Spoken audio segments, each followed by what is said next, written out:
Gulf में। नमस्ते। देखिए, नमस्ते। अब इससे पहले हमारे जो पैनलिस्ट हैं ना, अच्छी तरह आपको समझाए हैं इकोनॉमी की कैसे अमेरिका और ट्रम्प की जो पॉलिसीज हैं। हम्म। तो मैं एक दूसरे एंगल में बात करना चाहता हूँ। हम्म। देखिए, इससे पहले जितने भी जंग से पहले भी है ना, ट्रिलियंस ऑफ डॉलर्स खाड़ी देशों ने अमेरिका का में इन्वेस्ट करने के लिए ऑलरेडी एक्सेप्टेंस ले लिए थे। ऑलरेडी कर रहे हैं। अमेरिका को ये पता है कि फ्यूचर में जो ईरान का पावर है, ये बहुत बड़ा, यूं समझे वर्ल्ड में सबसे बड़ा पावरफुल कंट्री हो गया है। पता है कि जो भी नुकसान होगा पूरे खाड़ी देश ही सहेंगे। मार खाएगा खाड़ी देश, जितने भी अमेरिकन बेसेस हैं पूरे खाड़ी देश में वो तो खत्म हो जाएंगे। ज्यादा से ज्यादा होगा पूरे वहां पर चेंजेस। जैसे 79 से पहले ईरान ने भी तकरीबन कई बिलियंस ऑफ डॉलर्स का अमेरिका में इन्वेस्टमेंट था। 106 बिलियन डॉलर तो 79 के बाद क्रॉस कर दिया।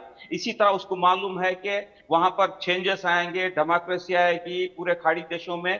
पैसा उसको चाहिए, मैं नहीं डूबो, ये खाड़ी देश डूब जाए, मुझे नहीं डूबना है, अमेरिका को नहीं डूबना है। ये रियल एस्टेट और जो आप देख रहे हैं, नॉट ओनली रियल एस्टेट, जो इसका बाजार भी है ना, बाजार में भी पूरे के पूरे जितने भी इन्वेस्टर्स हैं, जितने भी उसके रिलेटिव्स हैं, हर एक घंटे में अलग स्टेटमेंट आता है उनके। कभी शॉर्ट करते हैं, कभी बाई करते हैं, ऑयल बाई कर लिया, ऊपर चले गए।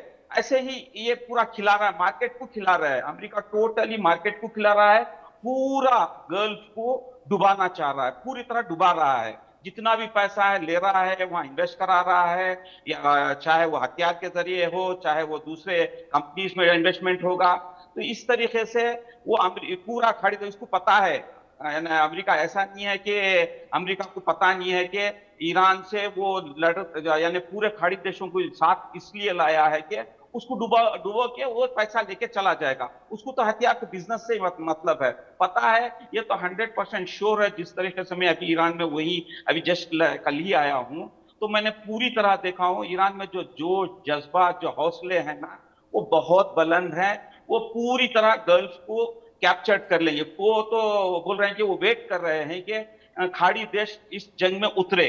तो वो, हाँ, वो बोल रहे हैं कि हमारे लिए अमेरिका और इसराइल कोई नहीं माने नहीं रखता है, दुनिया का सुपर पावर उसको ही हम मार रहे हैं। तो खाड़ी देश कुछ क्या है, खाड़ी देश ऑलरेडी उनके साथ मिले हुए हैं। अब तक क्या है, अमेरिका अमेरिकन बेसेस को मार रहे थे। जैसे ही वो इन्वॉल्व होंगे तो वो क्या है, उनको तो वीक्स में ले लेंगे। कोई कंट्री लेना ईरान के लिए इतना बड़ा मुल्क है, इतना उनके पास सोल्जर्स, इनके पास उनकी मिलिट्री इतनी है मिलियंस में।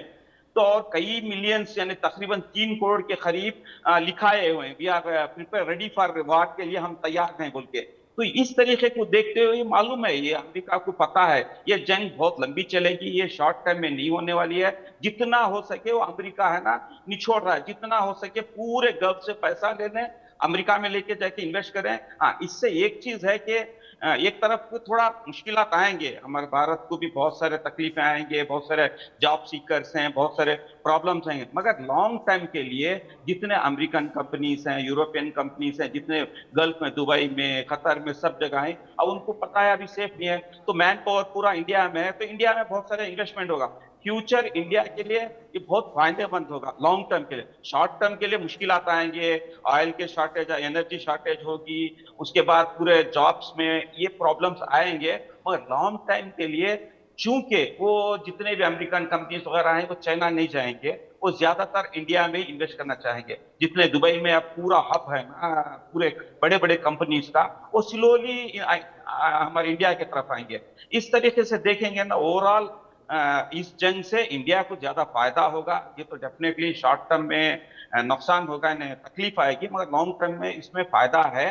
क्योंकि मैं Indo Iran chamber of commerce का प्रेसिडेंट भी हूँ, तो मुझे ये सब चीजें पूरा इन डेप्थ में पूरा एनालिसिस है ना, कई वहाँ के लीडर से मुलाकात की, कई मिलिट्री लीडर थे, कई पॉलिटिशियन से, कई लोगों के दरमियान तो तकरीबन 8-10 दिन पूरा बातचीत किया। जंग से पहले भी जनवरी में मैं वहीं था, बहुत सारे पूरे लोगों के साथ बातचीत किया। जो जंग से पहले है ना रिजिम में थोड़े बहुत लोग, मुट्ठी भर लोग खिलाफ थे, रिजिम के खिलाफ थे। अब है ना पूरी की पूरी 100% लोग रिजिम के साथ हैं। यानी रिजिम इतना स्ट्रांग होगी, जंग से पहले वीक थी, जंग के बाद बहुत ज्यादा स्ट्रांग हो गई है। अब आयतुल्ला खामेनेई के जो फर्जंद है मुजतबा खामेनेई के, इतने ज्यादा फॉलो, इतना ज्यादा उनके पास यानी अंदर से जज्बात इतना